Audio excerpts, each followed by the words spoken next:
여러분 반갑습니다. 정박사입니다. 다들 즐거운 주말 보내시고 계십니까?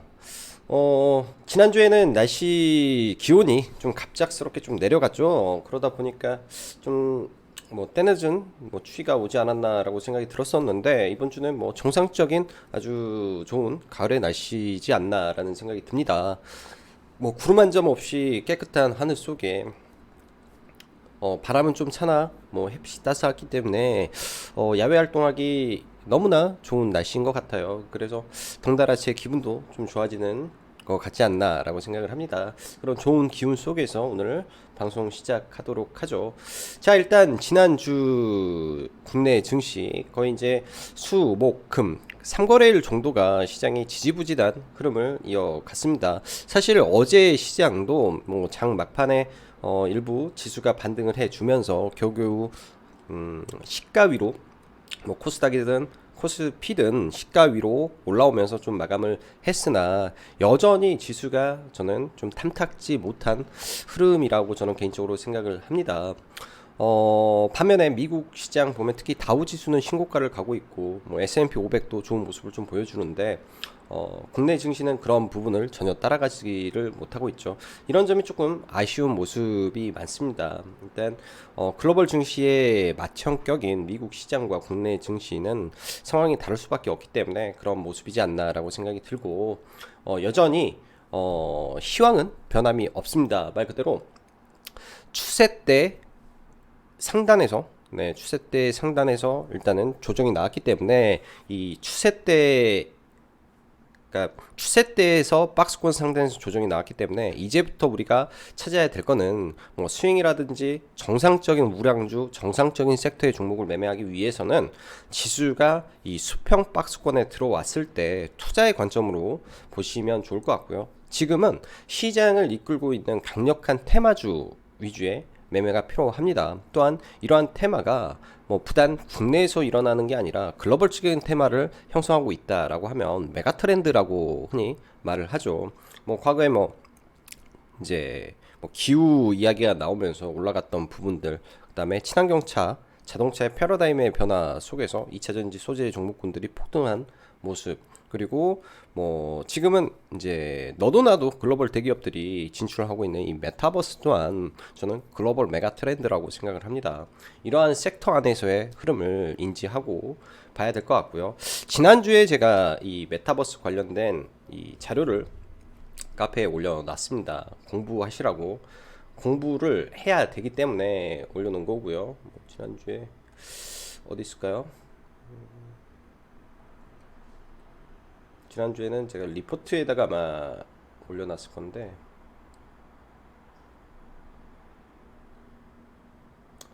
지난주에 올려놓은 게 이 메타버스 관련된 첫걸음이란 부분에서 정확히 종목을 찍어 드렸죠. 자이언트 스택과 맥스터 이런 종목군들.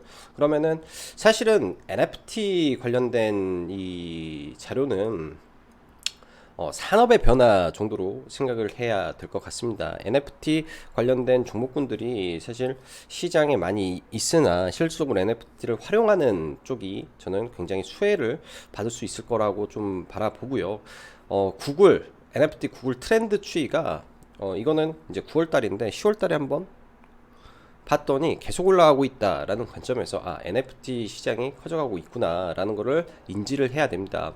그리고 이 글 안에 유튜브 링크를 하나 올려놨는데 상당히 좀 잘 정리가 되어 있는 내용이기 때문에 한번 봐 보시는 것도 산업의 이해를 할 수 있는데 많은 도움이 될 거라고 생각이 들어요.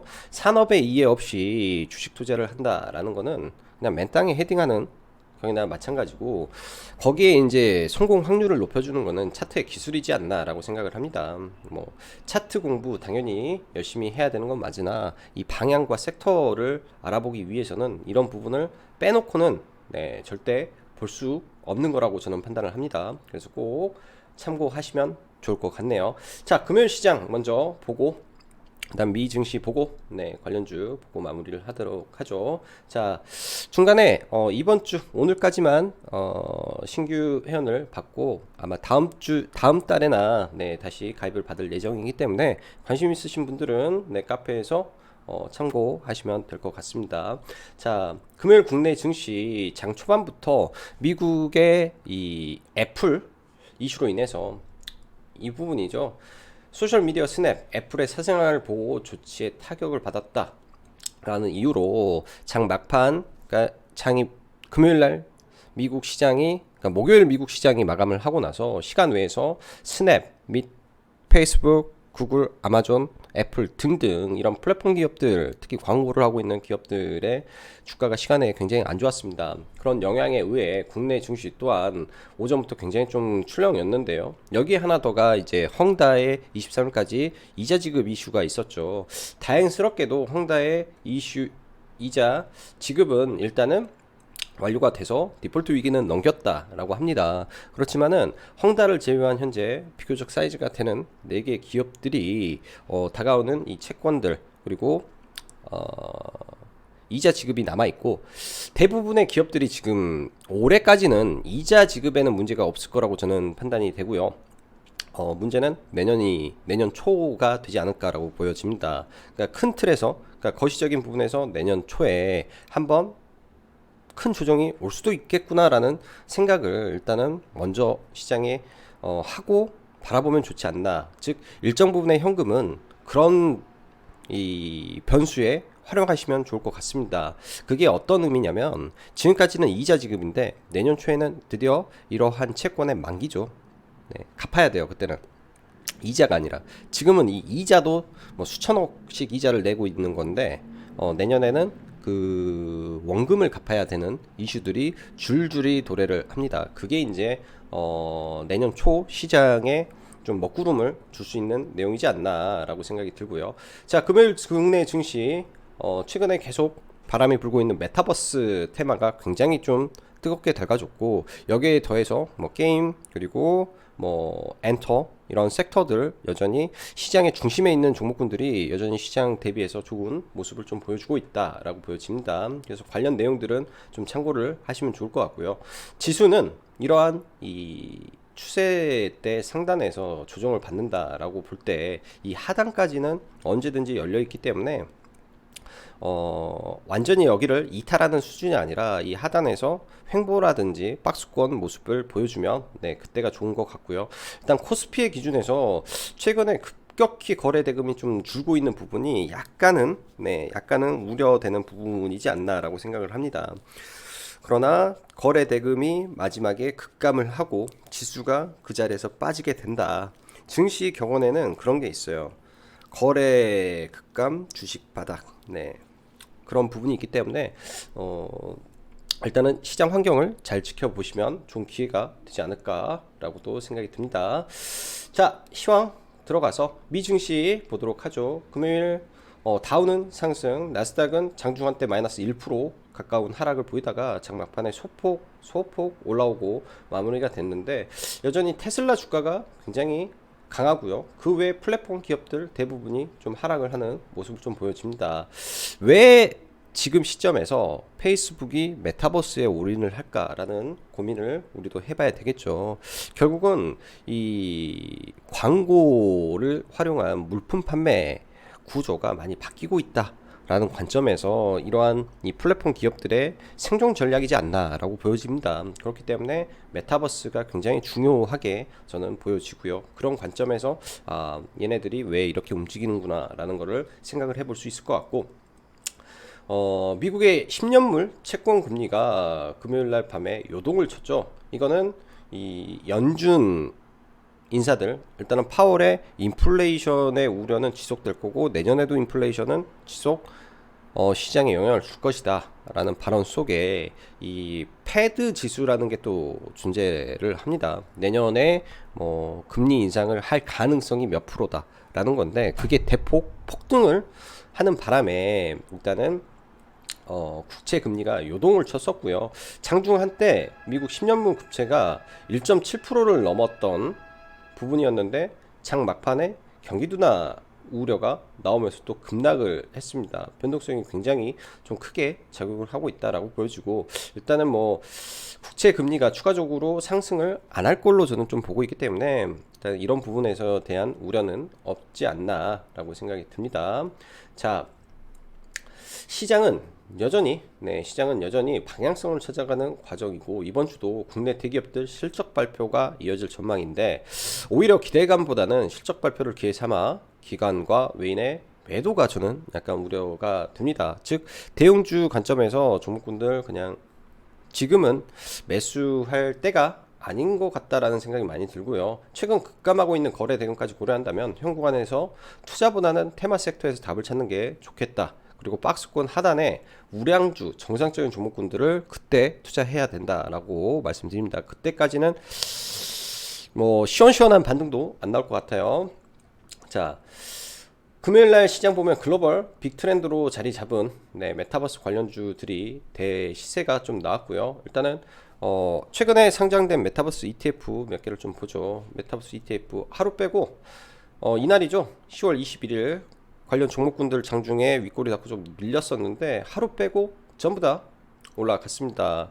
뭐 두 개 대표적인 게 거래대금 많이 나오는 게 두 개인데 굉장히 ETF 강하게 올라가고 있고요. 이 과정 속에서 금요일날 아침에 대장은 맥스트가 대장을 가져갔고 맥스트 관련해서는 이제 시세가 출발을 했다라고 보여집니다. 조정시 여전히 매수 관점으로 봐도 될 것 같고요. 메타버스 관련해서 일정은 카페에 정리를 해 놓았습니다. 카페에 정리를 해 놓으면 일단 월요일날 밤에 페이스북이 실적 발표를 하겠죠. 주가는 안 좋을 것 같아요. 주가는 안 좋을 것 같으나 실적 발표 때마다 아마 페이스북에 대한 이 이야기를 할 가능성이 높습니다. 왜? 다가오는 28일날 페이스북이 그러니까 항상 하는 컨퍼런스에서 사명 변경을 첨예할 건데 메타버스로 사명을 변경하는 발표안이 나오죠. 글로벌 플랫폼 이 소셜 미디어의 50%를 차지하고 있는 기업이 대변신을 하는 거기 때문에 영향이 클 수밖에 없겠다라고 보여집니다. 거기에 메타버스 코리안 컨퍼런스, 그다음 메타버스 얼라이언스 오픈 컨퍼런스가 있죠. 그러니까 기존에 국내에 메타버스 얼라이언스가 이미 완성이 됐고 그거에 대한 결과에 대한 보고 정도, 현재 진행 사항에 대한 보고 정도가 진행이 됩니다. 그렇기 때문에 다음 주도 메타버스 관련된 이슈가 지속이 될 거다라고 말씀드리고요. 메타버스 관련해서는 과거에는 선익 시스템이라든지 옵티시스라든지 등등 해서 이런 하드웨어가 강했다면 지금은 소프트웨어입니다. 메타버스가 XR로 진화를 하는 거죠. 그렇기 때문에 메타버스 잘 봐야 되고 관련 종목군들 맥스트가 거래대금이 4,300억이나 터졌습니다. 밀리더라도 저는 올라갈 수밖에 없는 흐름이지 않나 라고 좀 지켜지고요. 개인적으로 메타버스 쪽은 지금 덱스터랑 맥스트만 계속 지금 보고 있고 거래는 계속 하고 있죠.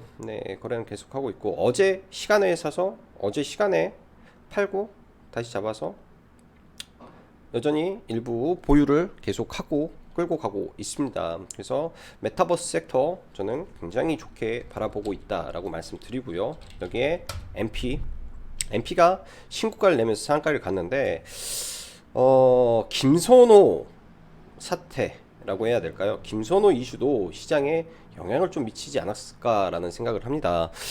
MP라는 회사가 이제 이 가상인간 관련된 회사에 투자를 했다라는 게 한 번 더 시장에 부각을 하면서 안 그래도 김선호 이 스캔들로 인해서 시장에서 가상인간에 대한 니즈가 폭발하고 있는 시점에 이런 게 나왔기 때문에 이런 부분이 분명히 MP에도 영향을 미쳤다라고 보여지고요. 그렇기 때문에 MP도 같이 놓고 봐야 될 것 같습니다.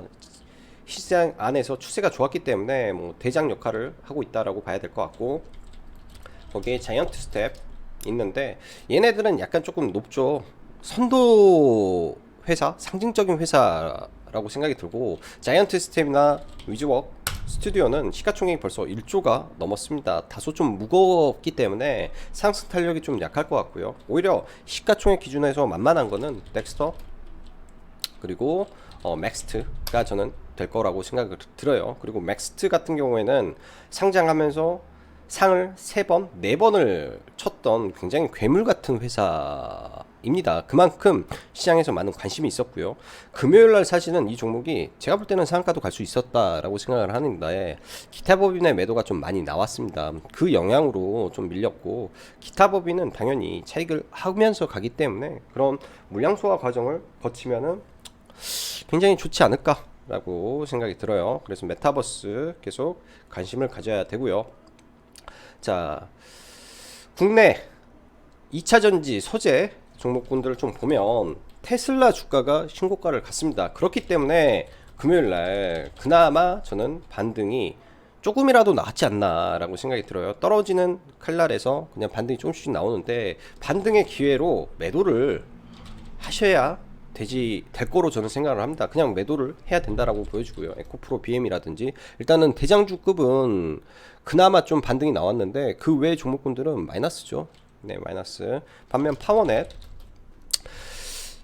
사실 금요일날 그러니까 기대를 저는 좀 했었습니다. 이게 더 많이 갈 걸로 예상을 했는데 일단은 장 초반에 시세를 반짝 주고 좀 밀렸죠. 자, 그렇지만은 네, 이 LFP 관련해서 네, 이슈가 굉장히 많을 걸로 생각을 합니다. 이때의 모습과 지금의 모습은 많이 차이가 난다라고 생각이 들고요. 조정 시 저는 매수 관점을 좀 볼 생각입니다. 사실 금요일 날도 6,000원 이하에서 제가 매수 포지션을 말을 했는데 6,000원 이하죠. 그 구간이 오지가 않아서 체결을 좀 못 시켰습니다. 체결을 좀 못 시켰고, 뭐 6,650원에 매도하고, 사실은 더 갈 줄 알았는데 생각보다 시세가 더 많이 올라가지 못해서 조금 아쉬웠고요. 이 종목 같은 경우는 저는 괜찮아 보입니다. 많은 이 LFP 관련주가 있는데 일단은 파워넷이 어찌됐든 독보적인 대장이고, 또 이번 주 목요일날 제가 일정 정리해 놓은 거에 또 하나의 일정이 하나 존재하기 때문에 그거 확인해 보시고, 뭐 코인테크도 관련된 종목으로 좀 엮이죠. 근데 거래 대금이 너무 빈약하다라는 관점에서 조금 아쉽지 않나라고 생각이 듭니다. 자, 2차전지 소재는 사실 지금 너무 비싼 것 같고요. 장비 쪽은 그나마 시장 대비해서 그렇게 비싸게 밸류를 받고 있는 것 같지는 않아요. 그래서 일단은 원준을 매매를 여러 차례 했었고요. 원준을 여전히 바라보기는 할 생각입니다. 여전히 바라보기는 할 생각인데 내려오면서 일단 매매가 됐고요. 어제 종가 베팅하고 올라올 때 반등하고 밑에서 또 더 사고, 그러니까 이 구간이 중요하다라고 좀 생각이 듭니다. 만약에 이 종목이 2차 전지의 영향으로 인해서 뭐 강하게 빠진다 했을 때는 볼 수 있는 자리들이 몇 개가 있죠. 마이너스 20%가 날 수도 있죠, 종목이. 그러면은 10만원 초반대 혹은 11만원 정도 흐름에서 저는 이 종목을 좀 관찰을 해볼 생각입니다. 강력하게 거래가 터진 이 첫 자리에서 일단은 반등이 나왔고요. 여기가 깨지면은 당연히 10만원 구간에서 이러한 저항군들이 있죠. 저항을 뚫은 자리들, 그러면은 뭐 이 종목은 뭐 이런 자리가 좋은 매수 자리가 되지 않을까. 한 10만 5천원 정도 선에서 일단은 관심을 가지고 한번 봐보시면 좋을 것 같고요. 금요일날 목요일날 상한가에 갔던 2차전지 GI텍이라는 회사가 있는데 완전히 박살이 나고 올라왔죠. 네, 지지와 저항이 굉장히 중요합니다. 매매를 할 때 뭐 이 종목을 뭐 시작부터 사서 들어가는 그런 일을 하면 안 되는 거죠. 주식이라는 게 이런 지지와 저항 구간에서 돌파하는 흐름에서 매매를 하면 사실 수익 내기가, 그러니까 리스크적인 부분에서 그렇게 어려움은 없습니다. 그리고 그런 부분이 제가 회원님들한테 하는 그 교육이고요. 이런 부분이 교육의 부분이고, 사실 여기 올라갈 때 좀 시장가 매수를 했는데 높게 사졌어요. 높게 사져가지고 제대로 시세를 좀 못 먹었고, 워낙 빠르게 올라왔기 때문에 종목이 워낙 빠르게 올라와서 못했는데, 그냥 의미 있는 구간에서 의미 있는 매매를 한다면 사실 시장은 그렇게 어려운 부분이 없다라고 판단이 됩니다. 그래서 2차 전지 관련해서는 네, 이 테슬라 신고가 속 소재주는 기술적 반등에 빠져나와야 되고, 반면 LFP 관련해서는 지속적으로 관찰을 해야 된다라고 생각이 드는 거죠. 보면은 이런 기사들, 중국에 다 빼앗길라, K배터리도 LFP에 손 뻗는다, 시장판도 변하는 이라는 기사를 한번 확인해 보시면 결국 대기업들도 두 가지 선택지가 있습니다. LFP 배터리는 분명 한계가 있겠죠. 왜냐면은 소재적인 부분이 이 장거리에 취약하기 때문에. 그러나 현 시점에서 이 단가 싸움에서는 LFP가 우위가 있고, 하고 싶어도 못했던 거는 특허 만료의 문제였는데 내년에 특허가 만료가 된다라고 하면 이런 부분에서 중저가 배터리 시장에서도 분명히 움직임을 할 겁니다. 중고가 시장에서는 이제 NCM, NCA 등 이 니켈 코발트 함량이 높여서 주행거리를 좀 올리는 배터리를 진행을 하는데, 이런 부분하고는 이제 저가 시장과 고가 시장은 따로 놀기 때문에 존재할 수밖에 없는 시장으로 봐야 될 것 같고, 목요일날 언급드렸다시피 핵심은 특허의 만료에 있다라고 관점을 보면은 좀 쉽지 않을까라고 생각이 듭니다. 자, 금요일날 게임주들이 굉장히 좀 강했었는데요. 게임주들이 특히 이제 W 게임즈가 굉장히 좀 강하게 올랐었습니다. 저도 W 게임즈 보면서 굉장히 좀 강하게 올라오는데 하는데, 장 막판에 W 게임즈가 좀 급락을 했죠.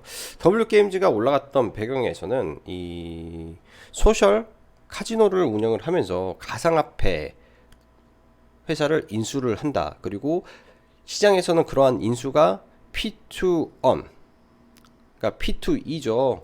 Play to earn.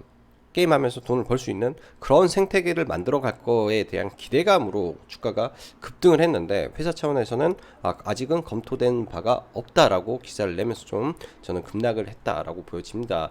일단은 W게임즈 자체의 펀더멘탈에는 크게 문제는 없을 것 같습니다. 여전히 주가는 저평가 안에 움직이고 있기 때문에 이런 하단 구간에 만약에 온다면 밀려서 기술적 반등이 저는 나올 가능성이 좀 높을 종목이라고 생각을 하고요. 저도 이제 어제 금요일날 좀 빠져 내려오는 구간에서 수익은 적당히 좀 냈었는데, 매수를 했던 배경이 있겠죠. 왜? 지난번에 DPC도 이런 매매를 했던 이유들이 있습니다. 왜 급락하는 종목을 이런 아래 구간에서 사서 왜 이렇게 수익을 내는지, 왜 이런 자리들이 그냥 매매를 할 수 있는 위치인지. 근데 사실 이거를 제가 추천을 하는 것보다는 한번 종목의 방향을 보면서 배움으로 보면 어떨까라는 생각을 합니다. 펀더멘털에 문제가 없는 상태에서 고점 플러스 17.71% 대비 종가 마이너스 9%면 하한가 맞은 거랑 똑같아요. 이 종목은 하한가를 맞은 하락과 똑같습니다. 여기에 내일 추가 하락을 한다. 그러면은 회사의 본질이 흔들리지 않는 상태에서는 반등 가능성이 매우 높을 수밖에 없지 않나라고 생각을 하고요. 게임주 쪽에서 일단 주도주들이 많은데 오랜만에 NC소프트를 한번 이야기를 해보면, NC소프트 11월 4일입니다. 이제는 얼마 남지 않았죠. 상당히 많은 BJ들의 움직임이 포착이 되고 있다 정도로 해석을 하면 될 것 같고, 60만원 근처 정도 되면 되겠네요. 살짝 밀렸을 때 매수해서 70만원 언저리까지 스윙으로 가보는 것도 괜찮은 전략이라고 생각을 해요. 반면에 카카오 게임즈 금요일날 강하게 반등이 나왔죠. 강하게 기술적 반등이 나왔는데, 일단 오딘이라는 게임이 여전히 구글 플레이 스토어에서 1위를 달리고 있습니다. 그렇지만 리니지 W가 나오면 아주 높은 확률로 그 1위를 뺏길 수밖에 없는 구조다. 왜? 과금 형태가 똑같은 게임에서 새로운 그리고 글로벌 전투가 가능한 모멘텀을 가지고 있는 회사의 이 게임이 출시가 된다면, 이런 1위가 뺏겨버리면은 상식적으로 카카오 게임즈 주가는 내려가 버릴 확률이 높겠죠. 반면 리니지 W로 인한 단기적인 기대감은 그러니까 NC소프트를 올릴 가능성이 높습니다. 그래서 여전히 70만원 선까지의 홀딩 관점으로 보고, 이 처음에 이 론칭 이후의 흐름이 1위를 얼마나 지속적으로 이끌어 가느냐에 따라서 주가가 더 올라갈 수도 있지 않나라고 생각을 합니다. 그래서 NC소프트 잘 보시면 좋을 것 같고요. 아래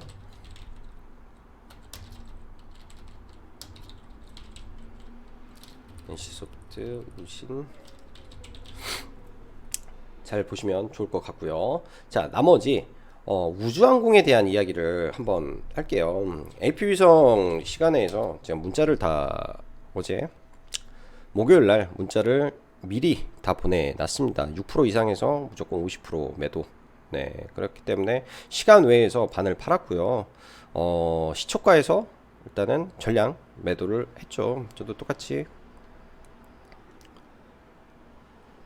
시초가에서 전량 매도가 된 거를 보실 수 있을 것 같습니다.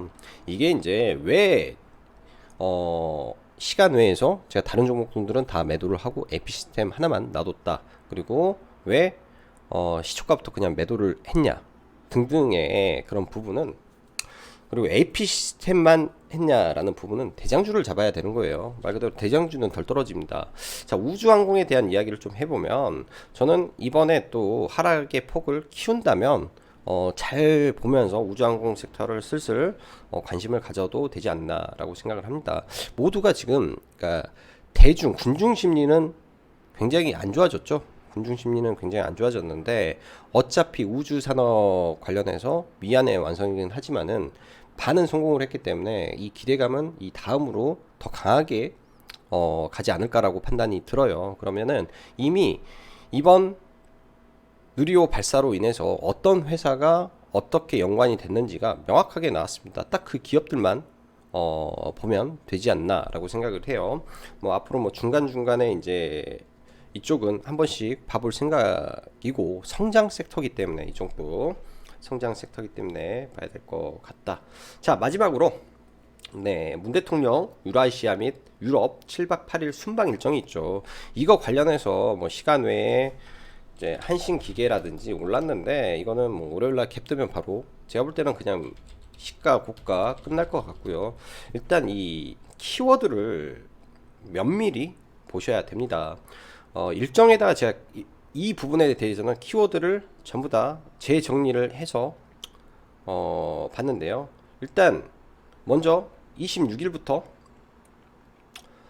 아시아 정상회담 있죠. 아시아 정상회담 관련된 부분에 대해서 먼저 체크를 해보면은, 이쪽 가서는 이 포스트 코로나, 그다음에 이 백신에 관한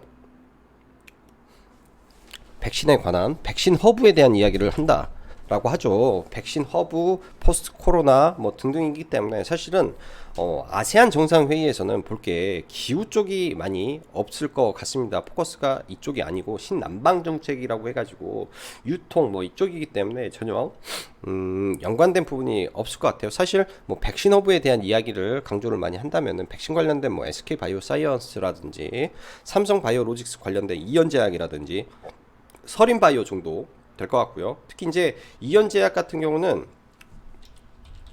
계속 관심을 좀 가져야 되는 이유가 엔캠이라는 회사의 지분을 가지고 있는 회사입니다. 저도 이연제약을 매매를 안 하는 건 아니고요. 계속 매매를 하고 있고, 어제 이제 종가베 이제 상한가 이후에 눌림에서 들어가서 뭐 적당한 수익 먹고 나오고 여기서 하고 이거 올랐는데, 이게 이제 그 백신 허브 관련해서 다시 한번 올라갈 수 있는 가능성이 좀 있지 않나 정도로 보여집니다. 단기 트레이딩 위주로 봐야 될 것 같고요. 엔캠의 상장 이슈도 좀 영향을 줄 수 있기 때문에 이쪽은 하나 체크를 해 보는 것도 좋을 것 같고, 그러나 아시아 정상회의 때는 사실 그렇게 크게 임팩트 있는 내용들은 많이 없는 것 같습니다. 그렇지만은 유럽 순방 관련된 키워드를 우리가 봐야 되는데, 카페에서 꼭 한번 봐보세요. 카페의 내용들 되게 많이 정리가 되어 있고, 특히 이런 거, 네, 뭐 기재부 블로그 같은 경우도 공유를 해드렸죠. COP26, 네, 이게 이번 문재인 대통령 그러니까 해외 순방의 핵심이지 않나라고 보여집니다. 결국은 글로벌 트렌드에 따라서 주가가 움직일 가능성이 높고요. 탄소 중립 관련해서 종목군들 다시 압축을 해보면, 지난번에 2030 그다음에 2050 전략에 이제 초안격으로 발표가 됐을 때 그린케미칼이 먼저 상한가를 갔다라고 하면, 이번 주에 빠지면 그린케미칼을 일부 뭐 수익 관점에서 볼 수 있는 거죠. 네, 다음 주 일정이기 때문에 제가 올려드렸지만은 이 일정이 다음 주에 시장에 강하게 영향을 줄 수 있다라는 관점에서 선침의 관점에서는 밀렸을 때 매수 관점으로 충분히 볼 수 있지 않나. 그리고 뭐 KC 코트렐도 있지만은 KC 코트렐도 있지만은 이쪽은 조금 네 약해서 그래서 그린케미칼 그리고 탄소 포집의 정상적인 회사는 유니드죠. 유니드가 밀린다면 하단에서 또 볼 수 있는 전략 그리고 탄소 배출권 휴캠스라는 부분 또 밀리면 볼 수 있는 전략 등등을 보시면 좋을 것 같다라고 생각이 듭니다. 자, 한 주간 또 수고 많이 하시고 또 다음 한 주도 돈 많이 버는 그런 주간 되시길 바랍니다. 자, 오늘 또 여기까지 장구 박사였습니다. 감사합니다.